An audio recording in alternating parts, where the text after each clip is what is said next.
At my wife's last prenatal visit, the doctor froze while staring at the ultrasound. He pulled me aside, "Leave here now, and divorce her." What? No time to explain. When I saw it on the screen, I never returned home again. My world wasn't just crumbling, it was being demolished by the woman I swore to spend my life with. Can you imagine the gut punch, the sickening betrayal, when you discover the child your wife is carrying isn't yours? Chapter 1, The cracks in the foundation. My hands, rough from years of building, told a story of hard work, of dreams realized. I'm Jared Atkinson, and at 38, I wasn't just a contractor, I was the builder in Cedar Falls. My company, Atkinson Construction, was a powerhouse, employing over 200 people. I'd built my life with precision, dedication, and an unwavering commitment to excellence, just like I build houses. 15 years ago, I married Angela Moody. She was the town's golden girl, the beautiful daughter of the former mayor, all blonde ambition and old money that had long since dried up. On the surface, we were the perfect couple. Angela played the part of the successful businessman's wife flawlessly, organizing charity events, maintaining our beautiful home. But underneath that polished exterior, I felt a shift, a growing coldness. Little things at first, hours she'd vanish without a word, expensive purchases that made no sense, the way her touch had lost its warmth. My son, Trevor, was the absolute light of my life. 14 years old, and he was a mini-me, but with his mom's smarts too. He excelled at everything. I coached his baseball team, and our weekends were spent out in the garage, working on projects, just the two of us. Angela had stopped joining us years ago. Then, 6 months ago, came the bombshell: Angela was pregnant. After 14 years and multiple miscarriages, we'd assumed Trevor would be our only child. I was thrilled, over the moon. But Angela, she seemed distant, anxious. Dr. Edmund Harrington, our family doctor for over a decade, a kind man with graying temples who'd delivered half the town's kids, had been monitoring her closely. I remembered how different this pregnancy felt from when she carried Trevor. She'd been glowing then, so excited.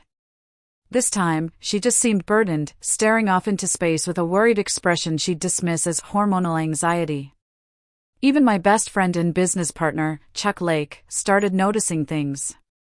Chuck handled the financials, I handled the operations. Over our usual Friday beer last week, he'd leaned in, "Something's not right with her, man." Sarah saw her at the coffee shop on Main Street, deep in conversation with some guy. When Sarah waved, Angela practically jumped out of her skin. I dismissed it then, but the seed of doubt, once planted, just wouldn't let go. Angela's behavior had grown increasingly erratic. Coming home late from shopping trips with no bags. Taking hushed phone calls in private. Showing almost no interest in preparing for our baby's arrival. The morning of the appointment, she was practically vibrating with nerves. Barely touched her breakfast. Kept checking her reflection as if she was trying to convince herself of something. When I suggested we grab lunch after the appointment to celebrate our healthy baby, she just nodded, her enthusiasm utterly absent. Now, as I waited for her to emerge from that examination room, I tried to push away the nagging feeling that something was terribly, terribly wrong. I'd built my empire on trusting my gut. And every fiber of my being screamed that the foundation of my perfectly constructed life was about to collapse. Chapter 2, The Deceptive Weave. Meanwhile, in that sterile exam room, Angela was rigid with terror. The cold gel Dr. Harrington spread on her belly wasn't half as cold as the dread in her heart. She'd known this was coming. This appointment, the modern ultrasound technology, it would reveal everything she'd been desperately trying to hide. The affair had started innocently enough, 8 months ago. Marcos Jennings. A smooth-talking real estate developer from the state capital, 32 years old, with dark hair and a charming smile that had caught her attention at a charity fundraiser. He was everything Jared wasn't, not dusty from construction sites, but talking international investments and luxury developments. Marcos wore expensive suits, Jared wore hard hats. Angela had felt trapped in Cedar Falls for years. While I was content building my small-town empire, she'd always dreamed of something bigger. City life, sophisticated social circles, the kind of wealth that bought respect rather than earned it through callous hands and honest work. Marcos pursued her relentlessly after that first meeting.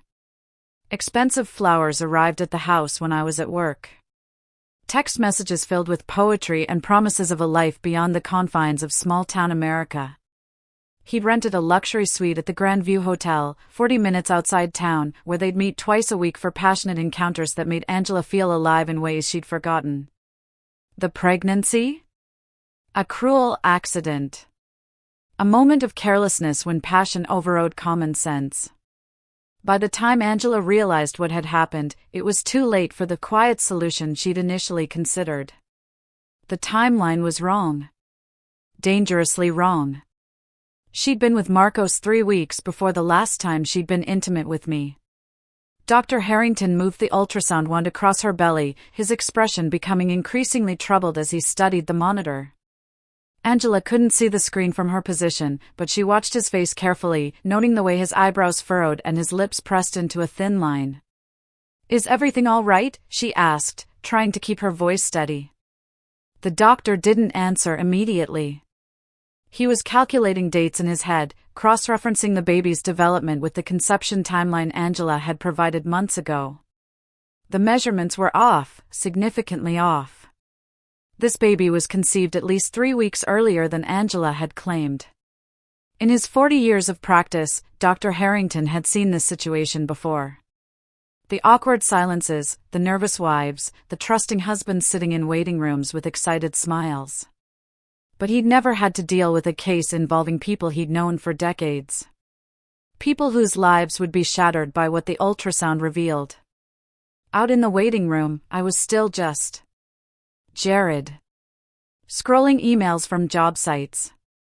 Atkinson Construction was in the middle of our biggest project yet, a luxury hotel complex. Irony, right? Building a luxury hotel complex that would establish us as the premier builders in the region, while Angela was in a luxury hotel with him. Chuck had even texted me earlier about a potential investor for our next big project, someone named Marcos Jennings. I'd just made a mental note to look into it later, always interested in expanding our business relationships. My son, Trevor, was at school, probably thinking about the baby sister or brother he'd been eagerly anticipating. He'd already started converting the spare room into a nursery, painting cartoon characters on the walls with the same attention to detail he applied to everything else. I smiled, thinking about my son's excitement, completely unaware that his world was about to be shattered along with my own. Dr. Harrington finally set down the ultrasound wand and turned to Angela, his kind eyes grave. "Mrs. Atkinson, we need to discuss the timeline of this pregnancy. Based on the baby's development, conception occurred approximately 26 weeks ago, not 23 as we originally calculated." Angela's face went pale. 3 weeks. The difference that would destroy everything she'd built over 15 years of marriage. She opened her mouth to speak, but no words came out. "I need to speak with your husband," Dr. Harrington said quietly. "This is a conversation that affects both of you, and he deserves to know the truth." As the doctor left to get me, Angela closed her eyes and tried to prepare for the end of the world as she knew it. Somewhere across town, Marcos Jennings was probably closing another real estate deal, oblivious to the fact that his secret was about to destroy multiple lives. And in the waiting room, the man who'd loved and trusted her for 15 years was about to learn that his perfect life had been built on a foundation of lies. Chapter 3, The Cold Hard Truth. I still remember the way Dr. Harrington's hands trembled. He approached me in the waiting room, his voice carefully controlled, but I immediately noticed the tension. "Mr. Atkinson, could I speak with you privately for a moment?" We walked to his office, leaving Angela alone in the examination room. He closed the door and gestured for me to sit, but remained standing himself, pacing slightly as he gathered his thoughts. "Jared," he began, looking at the man he'd known for years, "what I'm about to tell you will be difficult to hear, but you need to know the truth." He paused, taking a breath. "The ultrasound shows that the baby's development is inconsistent with the timeline your wife provided. Based on the measurements, conception occurred approximately 26 weeks ago, not 23. My brow furrowed as I processed the information. What does that mean, exactly? I asked, my voice barely a whisper. It means, he explained, his gaze unwavering, the child couldn't have been conceived during the time frame when you and Angela were together. According to your wife's medical history and our previous discussions, you were away on that construction project in Denver during the conception window. The color just drained from my face. The implications hit me like a sledgehammer. The Denver project.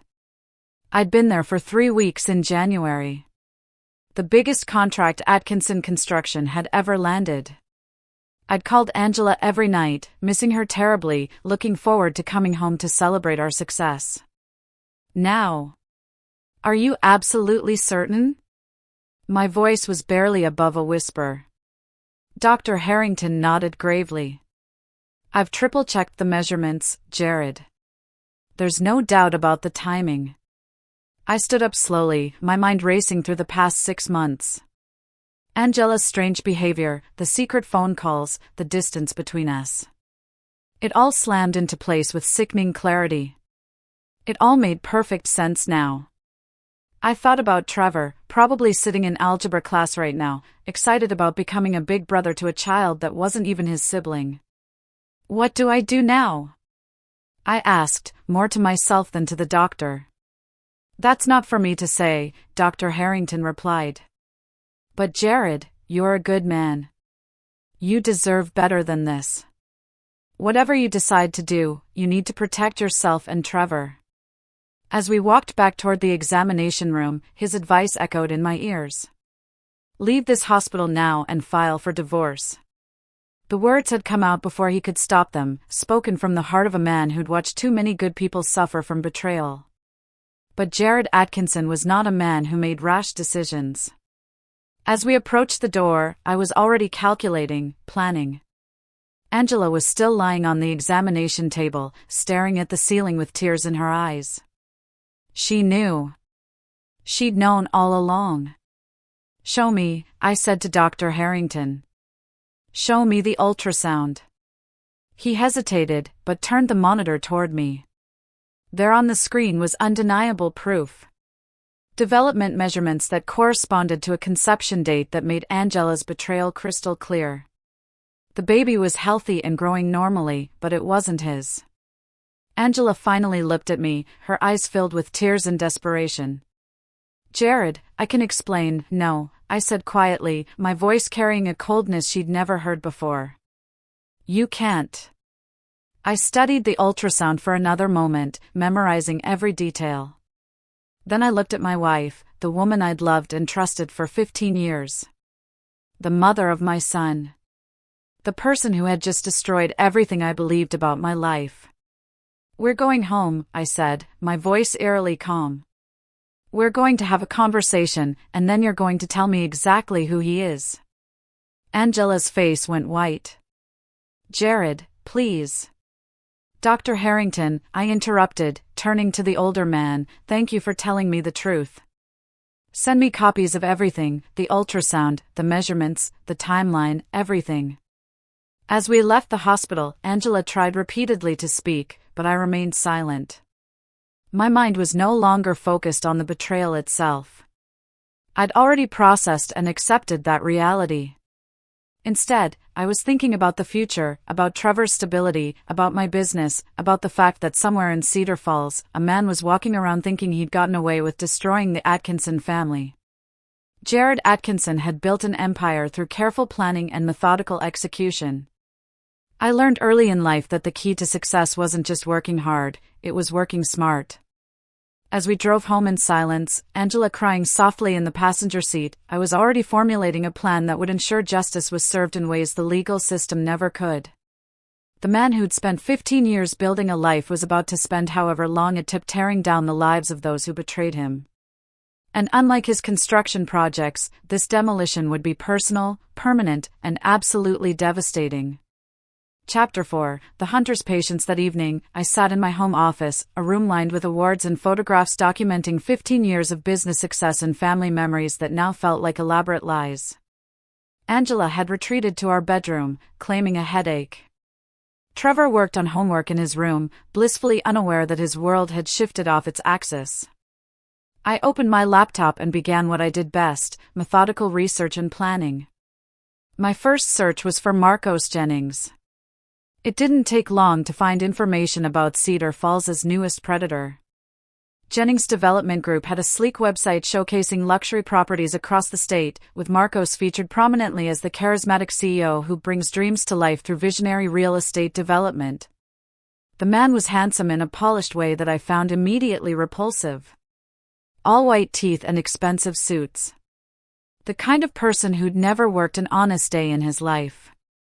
Marcos's LinkedIn profile showed him attending the same charity fundraiser where he'd likely met Angela, and his social media presence revealed a man who thrived on attention and luxury. Digging deeper, I discovered that Marcos was married to a woman named Samantha Jennings, a prominent attorney in the state capital. They had twin daughters, aged 10, and lived in a $1 million home in the city's most exclusive neighborhood. The irony wasn't lost on me. This man wasn't just destroying my family, he was tearing multiple families apart simultaneously. Over the next week, I maintained my normal routine while secretly gathering intelligence. I told Chuck that Angela was having pregnancy complications that required rest, which explained her absence from social events and my own distracted demeanor. Chuck, ever loyal, handled extra responsibilities without question. I hired a private investigator named Paul Hines, a former police detective who specialized in infidelity cases. Paul was discreet and thorough, exactly what I needed. Within 3 days, Paul had documented Angela and Marcos' weekly meetings at the Grand View Hotel, complete with photographs and timestamps that painted a picture of calculated deception. The evidence was damning. Angela had been using money from our joint account to pay for the hotel room. She told me she was shopping or visiting her sister Muriel in the next town over, but instead was 40 minutes away in a luxury suite, playing house with a man who was lying to his own family just as thoroughly. But I wanted more than just evidence of the affair. I wanted to understand the full scope of the betrayal and ensure my response would be comprehensive and permanent. Through Paul's investigation, I learned that Marcos had been planning to leave his wife and move Angela to the state capital, where they'd start fresh with their child and Angela's settlement from the divorce. The plan revealed Angela's complete betrayal. She hadn't just been unfaithful. She'd been planning to destroy our family and take half of everything I'd built to fund her new life with another man's child. The depth of the deception was staggering. Trevor remained oblivious, excitedly planning for his new sibling and working on the nursery. Watching my son's innocent enthusiasm was torture for me, but it also strengthened my resolve. Trevor deserved better than a mother who could lie so thoroughly, and a stepfather who was equally dishonest. During this week of investigation, Angela grew increasingly nervous. She could sense my emotional distance, but seemed to believe she could maintain the charade. She even had the audacity to ask me about paint colors for the nursery, playing the role of devoted wife while continuing to meet Marcos twice weekly. My respect for my wife evaporated completely as I watched her perform this elaborate deception. The woman I loved was revealed to be a skilled manipulator who could look me in the eyes and lie without hesitation. It was a side of Angela I'd never seen, and it disgusted me more than the affair itself. On Friday evening, exactly 1 week after the ultrasound revelation, I made my decision. I would not confront Angela yet. That would only force her and Marcos to become more careful or flee. Instead, I would execute a plan that would expose their betrayal publicly while ensuring they faced consequences far beyond a simple divorce settlement. As I sat in my office reviewing Paul's latest report, I felt something I hadn't experienced since building my first house, the satisfaction of a perfectly planned project about to come to fruition. Angela and Marcos had made the mistake of underestimating a man who'd built an empire through patience, intelligence, and unwavering determination. They were about to learn that Jared Atkinson was not the simple small-town contractor they'd assumed he was. He was a man with resources, connections, and most importantly, the ruthless focus to ensure that those who betrayed him would regret it for the rest of their lives. The hunting season was about to begin, and Jared Atkinson had never missed his target. Chapter 5. The trap is sprung. 2 weeks after that ultrasound revelation, I was ready. The trap was set. I'd spent every waking moment planning meticulously, using the same attention to detail that had made Atkinson Construction the most successful building company in the region. But this time, instead of creating something, I was preparing to systematically destroy the lives of those who betrayed me. The key to my plan was the information Paul Hines had uncovered about Marcos's business practices. Jennings Development Group was heavily leveraged, with several projects dependent on continued investor confidence. More importantly, Marcos had been cutting corners on environmental regulations and safety standards, violations that could result in criminal charges if properly documented and reported. My first move was strategic and seemingly innocent. I arranged a business meeting with Marcos under the pretense of discussing a potential partnership. Atkinson Construction's reputation in the region made us an attractive partner for any developer, and Marcos eagerly agreed to meet. We met at the Cedar Falls Country Club, a place where I held considerable influence as a founding member. Marcos arrived in his BMW, dressed in an expensive suit that probably cost more than most people made in a month. The man exuded arrogance, clearly believing he was about to close a lucrative deal with a simple small-town contractor. "Jared, I've heard incredible things about your company," Marcos said, extending his hand with a practiced smile. "I think we could do great things together." I shook his hand, noting the soft palm that had never held a hammer or earned an honest callus. "I'm always interested in working with ambitious developers," I replied. "Tell me about your current projects." Over lunch, Marcos enthusiastically described his various developments, inadvertently revealing details about cost-cutting measures and regulatory shortcuts that I mentally catalogued. The man was so confident in his own cleverness that he essentially confessed to numerous violations without realizing it. "I find that sometimes you have to be creative with regulations," Marcos said with a conspiratorial wink. "Environmental impact studies can be interpreted flexibly if you know the right people." I nodded thoughtfully, secretly recording the conversation on my phone. "That's very interesting. I'd love to see some of your sites firsthand." We arranged for me to visit 3 of Marcos's current projects over the following week. What Marcos didn't know was that I was documenting everything: safety violations, environmental damage, and evidence of bribery. Each site visit provided more ammunition for the eventual legal destruction of Jennings Development Group. Meanwhile, Angela's behavior became increasingly erratic. She'd missed her appointment with Dr. Harrington the previous week, claiming she wasn't feeling well. In reality, she was panicking about the timeline discrepancy and had been researching ways to explain it away. She'd even considered claiming the baby was premature, but the ultrasound measurements made that impossible. Her affair with Marcos continued, but their meetings were now filled with anxiety rather than passion. Angela sensed that I knew something, though she couldn't pinpoint exactly what had changed.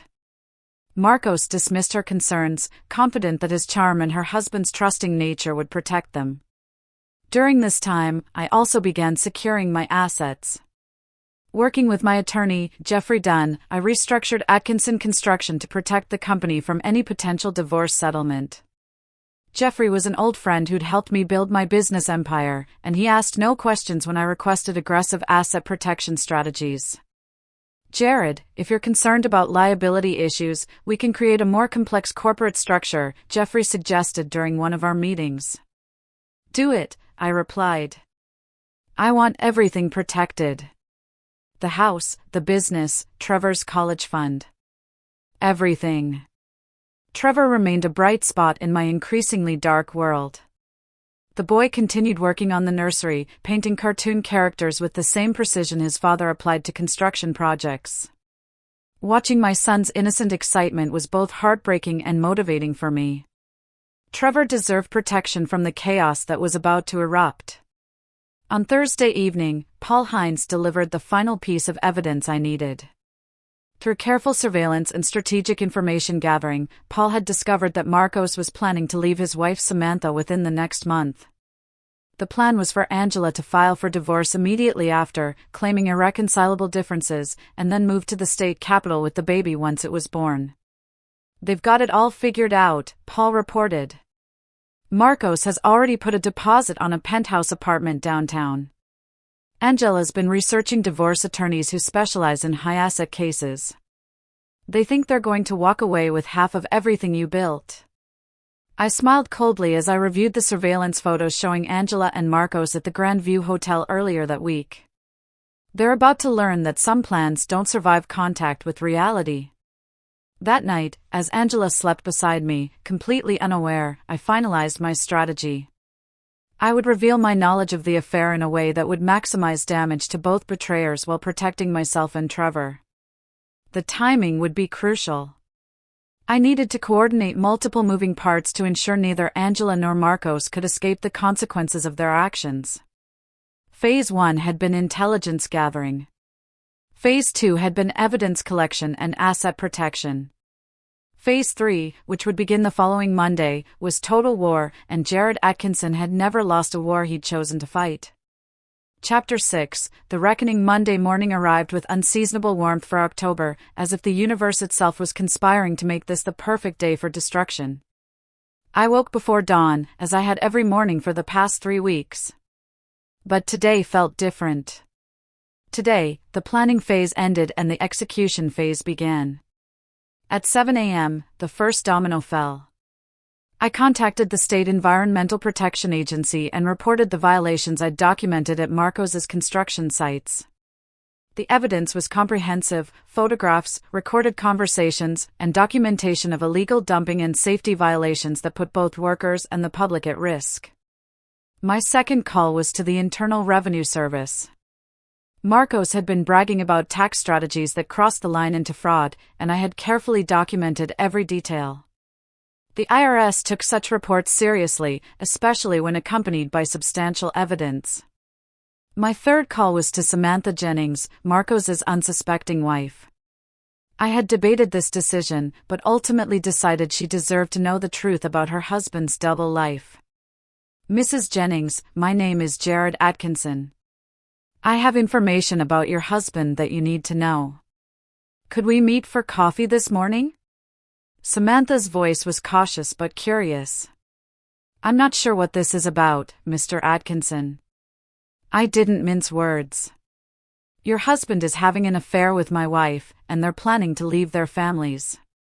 I have extensive documentation, and I thought you should see it before making any decisions about your future. The silence on the other end lasted nearly 30 seconds before Samantha spoke again. What kind of documentation? We arranged to meet at a coffee shop near Samantha's law office. I brought copies of everything: surveillance photos, hotel receipts, text messages that Paul had obtained through various means, and the ultrasound that proved Angela was carrying Marcos's child. Samantha Jennings was an impressive woman, intelligent, composed, and clearly devastated by the evidence, but determined to handle the situation professionally. As a family law attorney, she understood the implications immediately. This is comprehensive, she said, reviewing the documents. You've essentially built an airtight case against both of them. That was the intention, I replied. Your husband has been planning to leave you for my wife. They think they're going to take half of everything I've built to fund their new life together. Samantha's eyes hardened. Not if I file first. Marcos doesn't know that I've been documenting his suspicious behavior for months. Combined with your evidence. We spent the next hour coordinating our strategies. Samantha would file for divorce that afternoon, seeking full custody of their daughters and requesting forensic accounting of all Marcos's business dealings. Her legal connections would ensure the process moved quickly and aggressively. Meanwhile, Angela was at Dr. Harrington's office for a rescheduled appointment. She couldn't avoid it any longer. The doctor had insisted on seeing her after she'd missed the previous week's visit. She sat nervously in the waiting room, completely unaware that her world was already beginning to collapse around her. At noon, I returned home to find Angela in the kitchen preparing lunch with nervous energy. She looked up as I entered, attempting a smile that didn't reach her eyes. "How was your morning?" she asked, her voice artificially bright. "Productive," I replied, setting my briefcase on the counter. "We need to talk." Something in my tone made Angela freeze. She'd been dreading this conversation for weeks, but had hoped she could maintain the charade until the baby was born and she could execute her escape plan with Marcos. "What about?" she asked, though she already knew. I opened my briefcase and removed a manila folder. I spread its contents across the kitchen table: surveillance photos, hotel receipts, ultrasound images, and documented evidence of Angela's affair. The evidence was overwhelming and undeniable. Angela's face went white as she stared at the photographs of herself and Marcos at the Grand View Hotel. "Jared, I can explain." "No," I said quietly, my voice utterly calm and carrying a coldness I knew she'd never heard before. "You can't. Because there is no explanation that justifies what you've done to our family." I sat down across from her, my voice remaining calm and controlled. "I know about Marcos Jennings. I know about your weekly meetings at the Grand View Hotel. I know that the baby you're carrying is his, not mine, and I know about your plan to divorce me and move to the state capital with my money." Angela began crying, but I felt no sympathy.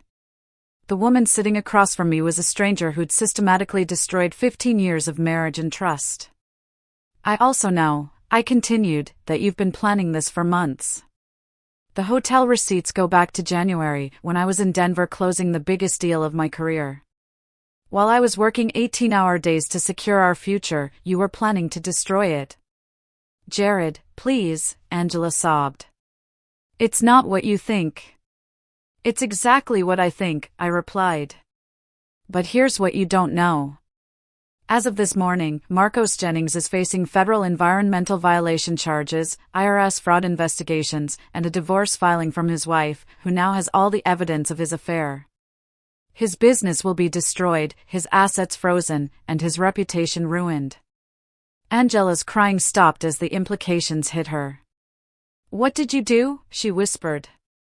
"I protected my family and ensured that the people who betrayed us faced appropriate consequences," I said. "Marcos won't be taking care of you or your baby. He'll be lucky if he's not in federal prison." As if on cue, Angela's phone buzzed with a text message from Marcos: "Emergency. Need to talk immediately. Everything's falling apart." I watched my wife read the message, seeing the exact moment when she realized that her carefully planned escape route had been completely eliminated. The man she betrayed her family for was about to become a liability rather than a salvation. "Pack your things," I said, standing up. "You have until Trevor gets home from school to leave this house. After that, all communication goes through attorneys." Angela looked up at me with desperate eyes. "What about the baby? What about our family?" "This isn't our family anymore," I replied. "And that isn't my child. You made your choices, Angela. Now you get to live with the consequences." As I walked toward my office to make another round of calls, I felt something I hadn't experienced in months. Peace.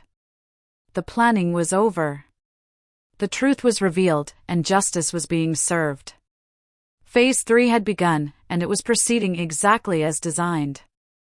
Chapter 7, The Domino Effect. Within 24 hours of my revelation, the carefully constructed lies that had held Angela and Marcos' affair together crumbled like a house built on a foundation of sand. The speed and thoroughness of the collapse exceeded even my expectations, proving that dishonest people rarely limit their deception to just one area of their lives. Marcos Jennings received the first blow Tuesday morning when federal agents arrived at his office with search warrants related to the environmental violations I'd reported. The agents seized computers, files, and financial records dating back 3 years. By noon, the story had broken in the state capital's business journal with headlines reading, "Developer faces federal environmental charges." The second blow came that afternoon when Samantha Jennings filed for divorce, accompanied by a motion for emergency asset freezing based on evidence of marital infidelity and financial irregularities.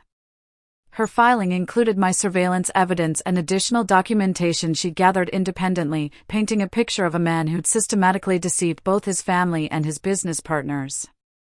Angela, meanwhile, had spent Monday night at a hotel, calling Marcos repeatedly as she watched their perfect plan disintegrate.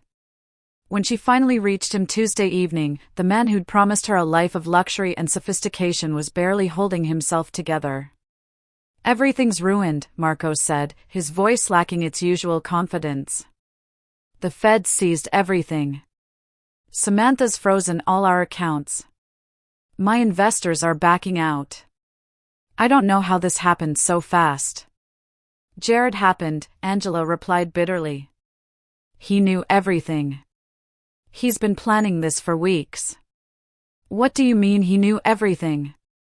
Angela explained the ultrasound revelation and my methodical investigation.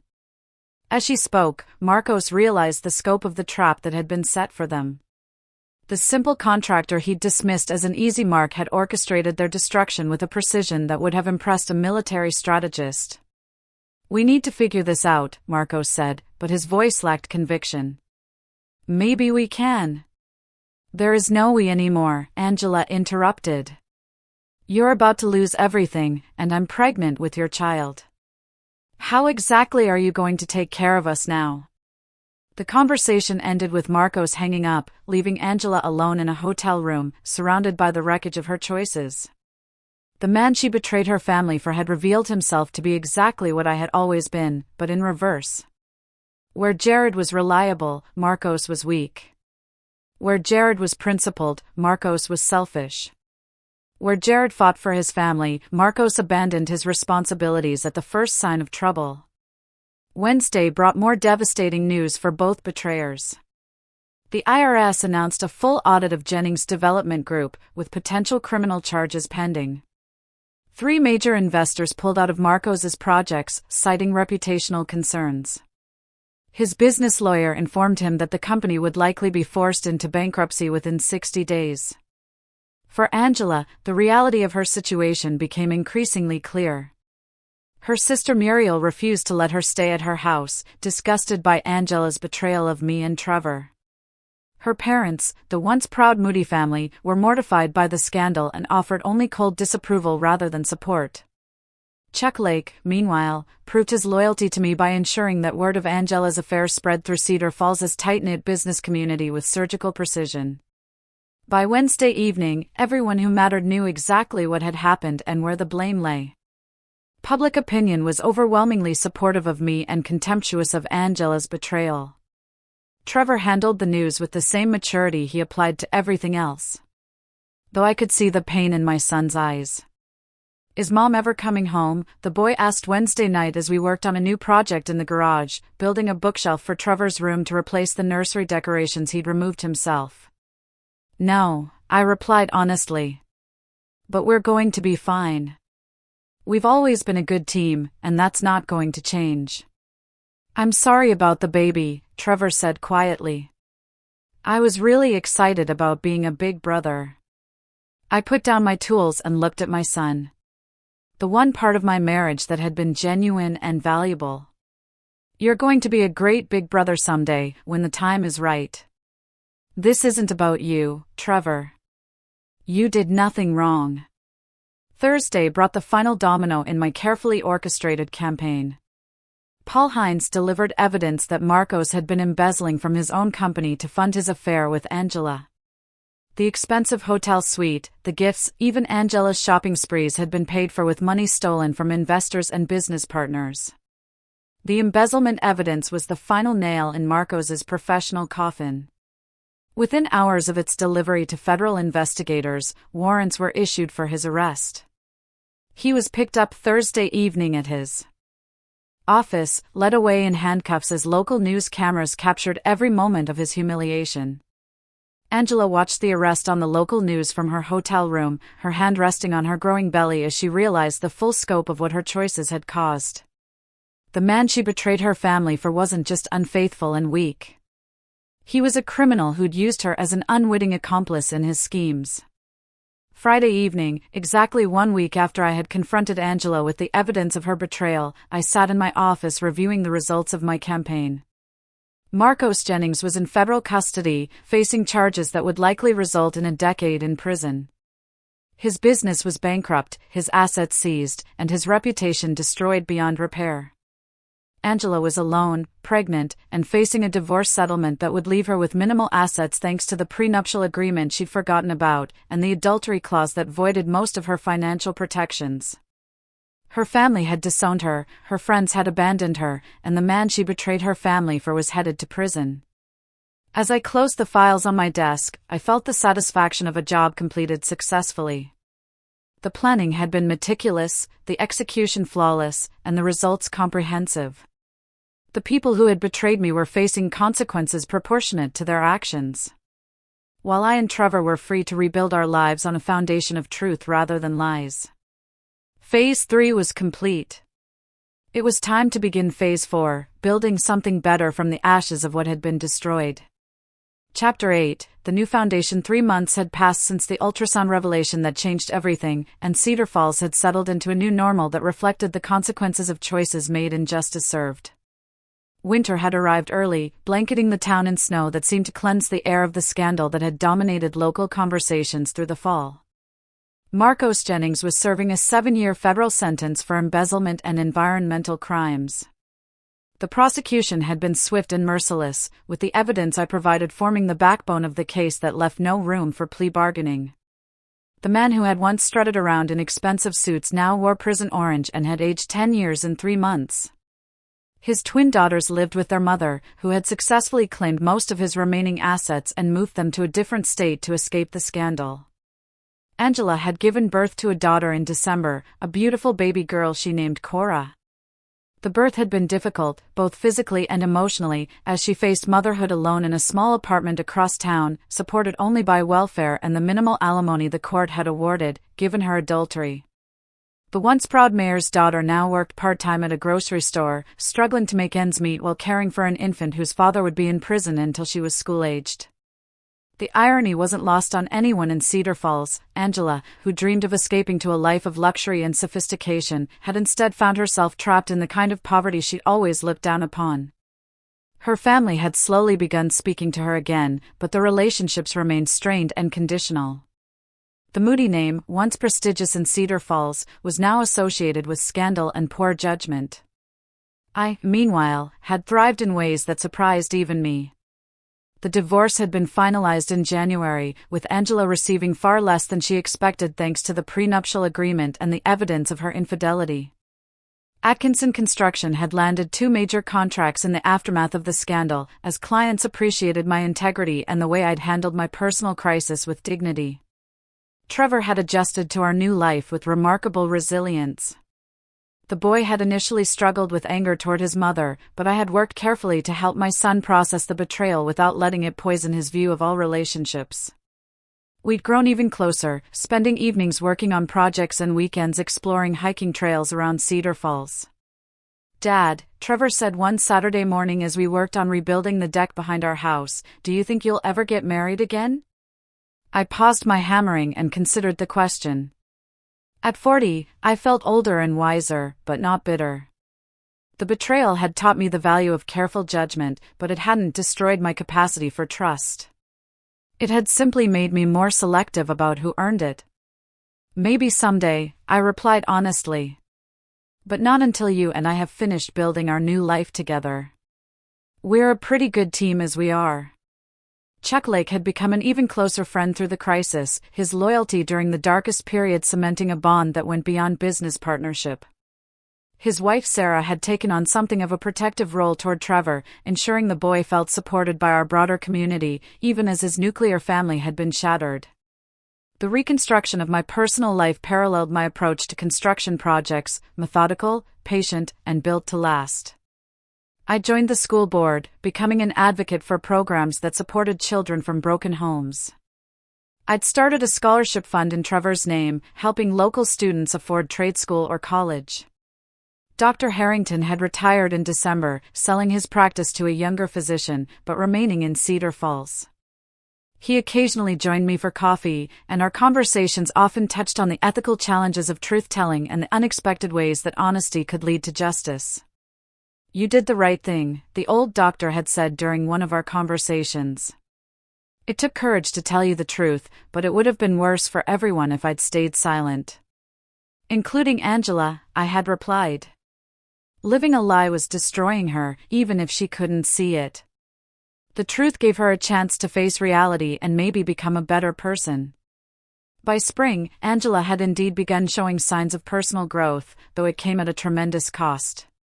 She worked hard at her job, cared devotedly for Cora, and had begun attending counseling sessions to understand how she'd made such destructive choices.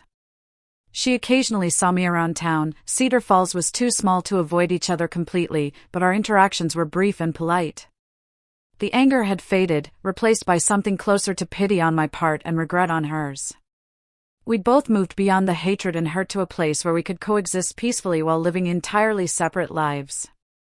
Trevor had asked to meet his half-sister, and after careful consideration, I had arranged supervised visits. The boy was curious about Cora, but clear that Angela's choices had consequences that affected their relationship permanently. He was polite, but distant during visits, protective of his loyalty to his father, while maintaining basic human decency toward his mother. As spring turned to summer, I reflected on the year that had changed everything. The betrayal had initially felt like the end of the world, but it had actually been the end of a lie that had been slowly poisoning my life for years. The truth had been devastating, but ultimately liberating, allowing me to build something authentic and lasting. Standing on my rebuilt deck one evening, watching Trevor practice baseball in the backyard, I felt something I hadn't experienced in years: complete contentment with my life as it actually was, rather than as I'd imagined it to be. The foundation was solid now, built on truth, integrity, and the unbreakable bond between a father and son who'd survived the worst together and emerged stronger. Chapter 9, Justice served 2 years after the ultrasound that revealed the truth. Cedar Falls had fully absorbed the lessons of the Angela Atkinson scandal, and the town had moved on with the collective wisdom that comes from witnessing justice served comprehensively and fairly. The story had become something of a local legend, a cautionary tale about the consequences of betrayal and the rewards of integrity. Marcos Jennings remained in federal prison with 5 years left on a sentence. Reports from his ex-wife Samantha indicated that he'd become a model prisoner, finally facing the reality of his actions and their consequences. His daughters were thriving under their mother's care, having moved across the country where they could build new lives free from their father's legacy of dishonesty. Angela had continued her slow journey toward redemption, though it remained a difficult path marked by the consequences of her choices. She'd been promoted to assistant manager at the grocery store, a modest achievement that represented genuine progress in rebuilding her life. Cora was a healthy, happy 2-year-old who brought moments of joy to Angela's otherwise challenging existence. The relationship between Angela and Trevor had evolved into something civil but distant. The boy, now 16 and increasingly mature, visited his mother occasionally, but made it clear that his primary loyalty remained with his father. He'd grown into a young man who embodied my best qualities: integrity, work ethic, and loyalty, while avoiding the bitterness that might have consumed someone who'd experienced such family trauma at a younger age. She made her choices, Trevor had said to me one evening as we discussed whether to attend Angela's graduation from a community college business program. I can respect that she's trying to do better without forgetting what she put us through. We attended the graduation ceremony, sitting in the back and leaving immediately afterward. Angela had looked across the auditorium and nodded in acknowledgement, understanding that our presence represented a form of closure rather than reconciliation.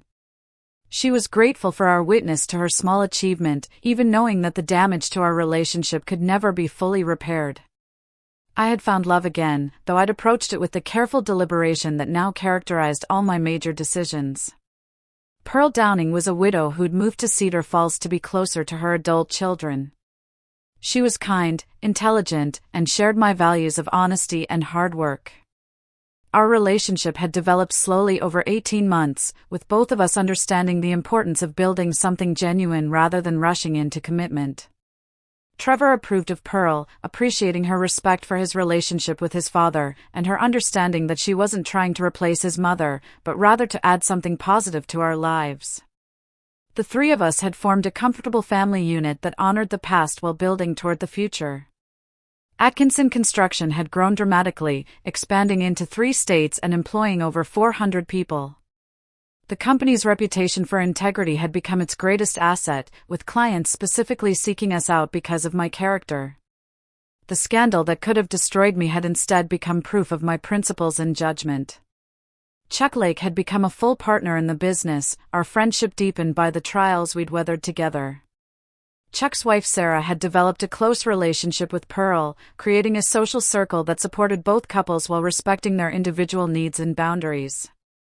Dr. Harrington, though retired, remained a respected figure in Cedar Falls, often cited as an example of professional integrity who'd chosen truth over comfort when faced with a difficult situation.